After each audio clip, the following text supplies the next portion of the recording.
জনাইছো এই মুহূৰ্তত এটা বিশেষ খবৰ লৈ আহিছো শৃংখল চলিহালৈ কেন্দ্ৰীয় সমিতিৰ তৰফৰ পৰা বিশেষ নিৰ্দেশনা গৈছে যে এমাহলৈ শৃংখল চলিহা সামাজিক মাধ্যমৰ পৰা বিৰত থাকিব সংবাদ মাধ্যমৰ পৰা বিৰত থাকিব সংগঠনৰ সকলো কাৰ্যসূচীৰ পৰা বিৰত থাকিব এই নিৰ্দেশনাৰ পত্ৰৰ পিছতে শৃংখল চলিহাই প্ৰথমবাৰৰ বাবে প্ৰতিক্ৰিয়া প্ৰকাশ কৰিছে প্ৰথমবাৰৰ বাবে তেওঁ মুখ খুলিছে আৰু এই কথা উল্লেখ কৰিছে যে বীৰ লাচিত সেনা কোনো কাৰণত দুটা ভাগত বিভক্ত নহয় সংঘবদ্ধ হৈ সদায় কাম কৰি যাব কিন্তু কি কাৰণে তেওঁ বিশ্ৰাম বিচাৰিছে সেই সন্দৰ্ভতো প্ৰতিক্ৰিয়া প্ৰকাশ কৰিছে শৃংখল চলিহাই লৈছে এই মুহূৰ্তত টাইমিটৰ দৰ্শকৰ বাবে এই খবৰ বীৰ লাচিত সেনাৰ নেতা শৃংখল চলিহাক এমাহৰ বিশ্ৰাম লোৱাৰ নিৰ্দেশনা সকলোৱে জানিব বিচাৰিছিল যে শৃংখল চলিহালৈ এই নিৰ্দেশ কিয় প্ৰেৰণ কৰা হ'ল আকস্মিকভাৱে বীৰ লাচিত সেনাৰ নিৰ্দেশনাৰ পিছতে মুখ খুলিছে শৃংখল চলিহাই বীৰ লাচিত সেনাক কোনেও বিভক্ত কৰিব নোৱাৰে এই মন্তব্য কৰিছে শৃংখল চলিহাই আৰু কৈছে যে বীৰ লাচিত সেনাই সদায় সংগবদ্ধ হৈ কাম কৰিব মোৰ এটা সৰু অস্ত্ৰোপচাৰ হ'ব শাৰীৰিকভাৱে অসুস্থ হৈ পৰিছে শৃংখল চলিহা মই প্ৰকৃততে ভাগৰুৱা হৈ পৰিছো গতিকে মই দুমাহ বিশ্ৰাম বিচাৰিছিলো কিন্তু এমাহ দিছে কেন্দ্ৰীয় সমিতিয়ে মই পৰিয়ালৰ সৈতে সময় অতিবাহিত কৰাৰ বাবে এই বিশ্ৰাম বিচাৰিছো আৰু এই কথাটোক লৈ এতিয়া বীৰ লাচিত সেনা দুভাগ নহয় বীৰ লাচিত সেনাক লৈ যিসকলে বিভিন্ন ধৰণৰ মন্তব্য কৰিছিলে তেওঁলোকৰ বাবে এই খবৰ এই কথাটোক লৈ বীৰ লাচিত সেনা দুভাগ নহয় বীৰ লাচিত সেনাই সদায় সংঘবদ্ধ হৈ কাম কৰি যাব এনেধৰণে এতিয়া তেওঁ প্ৰথমবাৰলৈ প্ৰতিক্ৰিয়া প্ৰকাশ কৰিছে শৃংখল চলিহা সংবাদ মাধ্যমৰ সন্মুখত প্ৰথমবাৰলৈ এই সন্দৰ্ভত তেওঁ মন্তব্য কৰিছে যে শৃংখল চলিহালৈ কেন্দ্ৰীয় সমিতিৰ তৰফৰ পৰা যি নিৰ্দেশনা পত্ৰ প্ৰেৰণ কৰা হৈছিল এই নিৰ্দেশনা পত্ৰক যেহেতু তেওঁ এমাহৰ বাবে সামাজিক মাধ্যম সংবাদ মাধ্যম আৰু সংগঠনৰ সকলো কাৰ্যসূচীৰ পৰা বিৰত থকাৰ বাবে নিৰ্দেশ প্ৰদান কৰিছিল কেন্দ্ৰীয় সমিতিৰ তৰফৰ পৰা এই নিৰ্দেশনা পত্ৰ যোগে জনোৱা হৈছিল বীৰ লাচিত সেনাৰ নেতা শৃংখল চলিহাক কিন্তু এই নিৰ্দেশনা পত্ৰৰ পিছতে সমগ্ৰ অসমবাসীৰ মনত প্ৰশ্ন হৈছিল যে শৃংখল চলিহাৰ বিৰুদ্ধে হঠাৎ আকস্মিকভাৱে এই পত্ৰ কিয় প্ৰেৰণ কৰা হ'ল যেহেতু আজিৰ দিনটোতো তেওঁ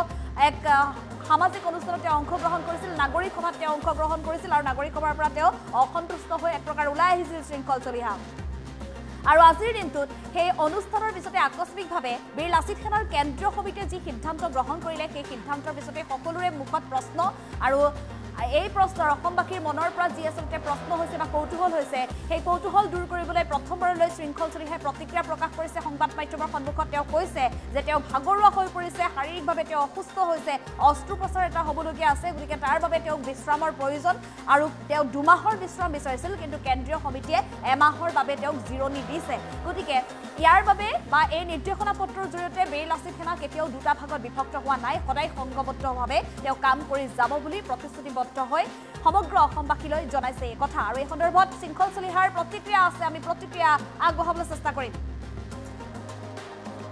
মই লৈছো আজি মই চিফ সেক্ৰেটাৰী ৰন্তু পানী ফুকন আমাৰ সভাপতি হেমন্ত বৰা আৰু অলপ আগতে মই হৰ গগৈৰ লগত লগ হৈছিলো আমাৰ সাংগঠনিক সচিব মই প্ৰকৃততে ভাগৰুৱা মোক অকণমান সৰু এটা অস্ত্ৰোপচাৰ কৰাবলগীয়া আছে কিন্তু অস্ত্ৰোপচাৰটো যিটো হ'ব এইটো ডক্টৰে মানে সদায় সময় দিব নোৱাৰে এইটো কাইলৈ পাতিব লাগিব কেতিয়া সময় দিব পাৰিব আৰু মোৰ ভণ্টি ডুবাইত থাকে তাই কাইলৈ পাবহি তাই কাইলৈ অসম পাবহি তাইক লৈ মাক লৈ বৰমাক লৈ বাইদেউক লৈ মানুহজনীক লৈ অকণমান আমি ফুৰিবলৈ যাম আৰু সেইকাৰণে অলপ মোক এটা বিশ্ৰামৰ প্ৰয়োজন হৈছিলে মইতো যোৱা এবছৰৰ পৰা কৈ আছিলোঁ যে মোক এটা বিশ্ৰামৰ প্ৰয়োজনীয়তা আছে আৰু এইটোক লৈ যে ৰাজনীতি হ'ব ভবা নাই বীৰ লাচিত সেনাক কোনোবাই দুভাগ কৰিম বুলি ভাবিছে নেকি কোনোবাই প্ৰেম পত্ৰ লিখিব আৰু তাৰপিছত বীৰ লাচিত সেনা দুভাগ হৈ যাব আমাৰ মুখ্য সচিবক তয়কে পত্ৰ লিখিব বীৰ লাচিত সেনা দুভাগ তিনিভাগ হৈ যাব কোনোবাই ভাবিছে নি বাৰু এতিয়া শুনক ৰাজনীতি সদায় মূল্যবোধ হ'ব লাগে এতিয়া মই কৈ দিব পাৰোঁ এখন চিঠি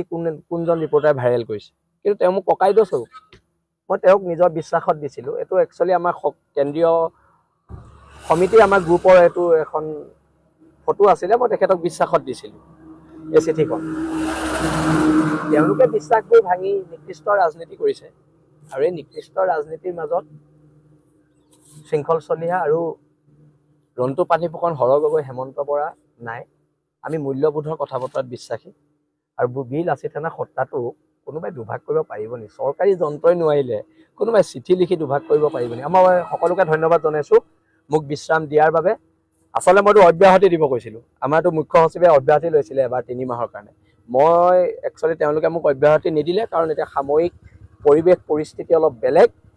এই সাময়িক পৰিৱেশ পৰিস্থিতিত যিকোনো ধৰণৰ জাতিৰ বিপদ হ'ব পাৰে আৰু বিপদৰ সময়ত মোক প্ৰয়োজনীয়তা হ'ব পাৰে, মোৰ প্ৰয়োজনীয়তা, তেতিয়া মই ওলাই আহিম। আৰু এতিয়া যিখন যুদ্ধ আমাৰ বাংলাদেশৰ বিৰুদ্ধে যিখন সংগ্ৰাম, এই সংগ্ৰামখন আমাৰ সৈনিকসকলে চলাই যাব।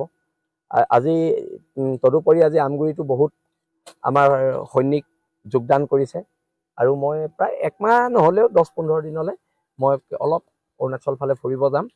মোৰ ভণ্টি আহি আছে কাইলৈ, আৰু তাৰপিছত মই আকৌ বীৰ লাচিত সেনাৰ মঞ্চত আমি কেন্দ্ৰীয় সমিতিৰ লগত আলোচনা কৰি মোৰ বিশ্ৰামৰ যিটো একমাহৰ কথা মই কৈছোঁ, মই আচলতে 2 মাহ বিচাৰিছিলোঁ, মোক তথাপিতো 2 মাহ নিদিলে, 1 মাহ দিছে। হ'ব, পৰৱৰ্তী পৰ্যায়ত দেখা যাব। কিন্তু আমাৰ এই সত্তাটো কোনো ভাঙিব নোৱাৰে। মোৰ হাঁহি উঠিছে আৰু পুতৌ জন্মিছে তেওঁলোকলৈ। দিয়া নাই, মই লৈছোঁ সাময়িক বিশ্ৰাম। আজি মই চিফ ছেক্ৰেটাৰী ৰণ্টু পানী ফুকন, আমাৰ সভাপতি হেমন্ত বৰা আৰু অলপ আগতে মই হৰ গগৈৰ লগত লগ হৈছিলোঁ, আমাৰ সাংগঠনিক সচিব। মই প্ৰকৃততে ভাগৰুৱা, মোৰ অকণমান সৰু এটা অস্ত্ৰোপচাৰ কৰাবলগীয়া আছে। কিন্তু অস্ত্ৰোপচাৰটো যিটো হ'ব, এইটো ডক্টৰে মানে সদায় সময় দিব নোৱাৰে, এইটো কাইলৈ পাতিব লাগিব কেতিয়া সময় দিব পাৰিব। আৰু মোৰ ভণ্টি ডুবাইত থাকে, তাই কাইলৈ পাবহি, তাই কাইলৈ অসম পাবহি। তাইক লৈ অকণমান, তাইক লৈ, মাক লৈ, বৰমাক লৈ, বাইদেউক লৈ, মানুহজনীক লৈ অকণমান আমি ফুৰিবলৈ যাম। আৰু সেইকাৰণে অলপ মোক এটা বিশ্ৰামৰ প্ৰয়োজন হৈছিলে। মইতো যোৱা এবছৰৰ পৰা কৈ আছিলোঁ যে মোক এটা বিশ্ৰামৰ প্ৰয়োজনীয়তা আছে। আৰু এইটোক লৈও যে ৰাজনীতি হ'ব ভবা নাই। বীৰ লাচিতক কোনোবাই দুভাগ কৰিম বুলি ভাবিছে নেকি? কোনোবাই প্ৰেম পত্ৰ লিখিব আৰু তাৰপিছত বীৰ লাচিত সেনা দুভাগ হৈ যাব। আমাৰ মুখ্য সচিবক তয়কে পত্ৰ লিখিব, বীৰ লাচিত সেনা 2-3 ভাগ হৈ যাব। কোনোবাই ভাবিছে নি বাৰু? এতিয়া শুনক, ৰাজনীতি সদায় মূল্যবোধ হ'ব লাগে। এতিয়া মই কৈ দিব পাৰোঁ এখন চিঠি কোনজন ৰিপৰ্টাৰে ভাইৰেল কৰিছে, কিন্তু তেওঁ মোক ককাইদেউ স্বৰূপ। মই তেওঁক নিজৰ বিশ্বাসত দিছিলোঁ। এইটো একচুৱেলি আমাৰ কেন্দ্ৰীয় সমিতিৰ আমাৰ গ্ৰুপৰ এইটো এখন ফটো আছিলে, মই তেখেতক বিশ্বাসত দিছিলোঁ এই চিঠিখন। তেওঁলোকে বিশ্বাসবোৰ ভাঙি নিকৃষ্ট ৰাজনীতি কৰিছে, আৰু এই নিকৃষ্ট ৰাজনীতিৰ মাজত শৃংখল চলিহা আৰু ৰণ্টু পানী ফুকন, হৰ গগৈ, হেমন্ত বৰা নাই। আমি মূল্যবোধৰ কথা বতৰাত বিশ্বাসী। আৰু বীৰ লাচিত সেনা সত্তাটো কোনোবাই দুভাগ কৰিব পাৰিব নেকি? চৰকাৰী যন্ত্ৰই নোৱাৰিলে কোনোবাই চিঠি লিখি দুভাগ কৰিব পাৰিব নেকি? মই সকলোকে ধন্যবাদ জনাইছোঁ মোক বিশ্ৰাম দিয়াৰ বাবে। আচলতে মইতো অব্যাহতি দিব কৈছিলোঁ, আমাৰতো মুখ্য সচিবে অব্যাহতি লৈছিলে এবাৰ 3 মাহৰ কাৰণে। মই একচুৱেলি তেওঁলোকে মোক অব্যাহতি নিদিলে, কাৰণ এতিয়া সাময়িক পৰিৱেশ পৰিস্থিতি অলপ বেলেগ।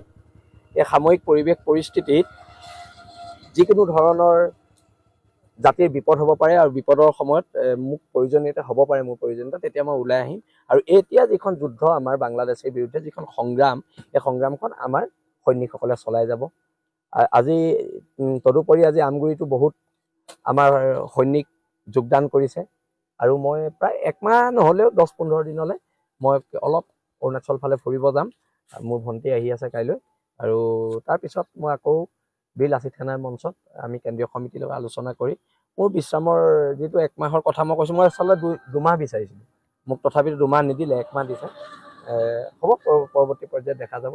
কিন্তু আমাৰ এই সত্তাটো কোনো ভাঙিব নোৱাৰে। মোৰ হাঁহি উঠিছে আৰু পুতৌ জন্মিছে তেওঁলোকলৈ। দিয়া নাই, মই লৈছোঁ সাময়িক বিশ্ৰাম। আজি মই চিফ ছেক্ৰেটাৰী ৰণ্টু পানী ফুকন, আমাৰ সভাপতি হেমন্ত বৰা আৰু অলপ আগতে মই হৰ গগৈৰ লগত লগ হৈছিলোঁ, আমাৰ সাংগঠনিক সচিব। মই প্ৰকৃততে ভাগৰুৱা, মোৰ অকণমান সৰু এটা অস্ত্ৰোপচাৰ কৰাবলগীয়া আছে। কিন্তু অস্ত্ৰোপচাৰটো যিটো হ'ব, এইটো ডক্টৰে মানে সদায় সময় দিব নোৱাৰে, এইটো কাইলৈ পাতিব লাগিব কেতিয়া সময় দিব পাৰিব। আৰু মোৰ ভণ্টি ডুবাইত থাকে, তাই কাইলৈ পাবহি, তাই কাইলৈ অসম পাবহি। তাইক লৈ অকণমান, তাইক লৈ, মাক লৈ, বৰমাক লৈ, বাইদেউক লৈ, মানুহজনীক লৈ অকণমান আমি ফুৰিবলৈ যাম। আৰু সেইকাৰণে অলপ মোক এটা বিশ্ৰামৰ প্ৰয়োজন হৈছিলে। মইতো যোৱা এবছৰৰ পৰা কৈ আছিলোঁ যে মোক এটা বিশ্ৰামৰ প্ৰয়োজনীয়তা আছে। আৰু এইটোক লৈও যে ৰাজনীতি হ'ব ভবা নাই। বীৰ লাচিতক কোনোবাই দুভাগ কৰিম বুলি ভাবিছে নেকি? কোনোবাই প্ৰেম পত্ৰ লিখিব আৰু তাৰপিছত বীৰ লাচিত সেনা 2 ভাগ হৈ যাব। আমাৰ মুখ্য সচিবক তয়কে পত্ৰ লিখিব, বীৰ লাচিত সেনা 2-3 ভাগ হৈ যাব। কোনোবাই ভাবিছে নি বাৰু? এতিয়া শুনক, ৰাজনীতি সদায় মূল্যবোধ হ'ব লাগে। এতিয়া মই কৈ দিব পাৰোঁ এখন চিঠি কোনজন ৰিপৰ্টাৰে ভাইৰেল কৰিছে, কিন্তু তেওঁ মোক ককাইদেউ স্বৰূপ। মই তেওঁক নিজৰ বিশ্বাসত দিছিলোঁ। এইটো একচুৱেলি আমাৰ কেন্দ্ৰীয় সমিতিৰ আমাৰ গ্ৰুপৰ এইটো এখন ফটো আছিলে, মই তেখেতক বিশ্বাসত দিছিলোঁ এই চিঠিখন। তেওঁলোকে বিশ্বাসবোৰ ভাঙি নিকৃষ্ট ৰাজনীতি কৰিছে, আৰু এই নিকৃষ্ট ৰাজনীতিৰ মাজত শৃংখল চলিহা আৰু ৰণ্টু পানী ফুকন, হৰ গগৈ, হেমন্ত বৰা নাই। আমি মূল্যবোধৰ কথা বতৰাত বিশ্বাসী। আৰু বি লাচিত থানা সত্তাটো কোনোবাই দুভাগ কৰিব পাৰিব নেকি? চৰকাৰী যন্ত্ৰই নোৱাৰিলে কোনোবাই চিঠি লিখি দুভাগ কৰিব পাৰিব নেকি? মই সকলোকে ধন্যবাদ জনাইছোঁ মোক বিশ্ৰাম দিয়াৰ বাবে। আচলতে মইতো অব্যাহতি দিব কৈছিলোঁ, আমাৰতো মুখ্য সচিবে অব্যাহতি লৈছিলে এবাৰ 3 মাহৰ কাৰণে। মই একচুৱেলি তেওঁলোকে মোক অব্যাহতি নিদিলে, কাৰণ এতিয়া সাময়িক পৰিৱেশ পৰিস্থিতি অলপ বেলেগ। এই সাময়িক পৰিৱেশ পৰিস্থিতিত যিকোনো ধৰণৰ